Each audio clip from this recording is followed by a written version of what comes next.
Prejudice is generally defined as a preconceived judgment or a rational attitude. It often involves hostility. Prejudice can be a hardness of heart that is callous or harsh. Discrimination and animosity can prevent the truth from being heard. When we move through the world in either conscious or unconscious bias, we can be wrecking balls of hate without even knowing it. There are several parts of the brain associated with prejudice. The amygdala involves our association with threats. When people are deemed enemies and not seen as our neighbors, the body reacts as if they are dangerous or threatening. Prejudice is a hardness of heart toward an enemy that prevents us from loving them or wanting to work together with them. From the other side, positive attitudes toward an in-group are supported by the striatum. The medial prefrontal cortex is another area of the brain involved in establishing in-group and out-group. While the medial prefrontal cortex helps us make sense of the world, the downside is that our personal and societal myths can be completely false, though they seem very real to us.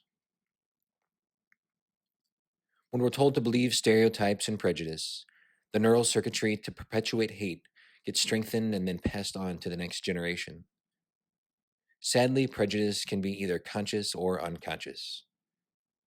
Many people who are full of hate might not realize there's another way because of how they were raised or taught. Prejudice and hate often move from one generation to the next in a cycle of trauma. And it is our children who become the victims of this horrible cycle. For the sake of our children and for ourselves, God invites us to another way. God invites us to be gentle and humble. Gentleness includes not only humility, but also freedom from arrogance, excessive pride, and involves the ability to remain calm in the face of hostility. Gentleness also involves surrendering to God, to God's love, and to God's will for our lives. Rather than giving anything up, surrendering to God's love and showing our weakness allows for God's strength and love to course through us. When we give up control, then we can open up to God's grace and riches. When we choose a life of service, it will make us vulnerable, and we will eventually get wounded. In fact, the word vulnerable comes from a root word which means wound. To be humble is to be courageous and serve others rather than ourselves. We will sometimes be wounded when we serve others, but we will also change the world and make change in ourselves. Through pride or hiding from fear, we don't allow ourselves to open up. Hiding from fear and weakness can make us even more anxious. We will experience more joy and love by drawing out our weaknesses and working through them. Deep fear might cause people to live in delusion or paranoia, but with courage, we can see what is true and real. We can engage our weak spots and allow others to see our own. We can be curious, listen, and admit we are wrong. If we're willing to be vulnerable together, then we'll have the strength of working through conflict. The hippocampus helps store and create memories.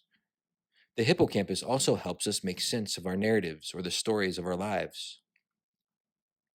When people feel comfortable with those around them, they will share their memories and their stories. If the environment is hostile, people may unconsciously or consciously hide memories and details that might show weakness. Unless a group is able to investigate and overcome their weaknesses together while feeling safe, those weaknesses will remain, but in an unspoken or hidden way. Irrational attitudes and prejudice can be overcome by showing gentleness and vulnerability.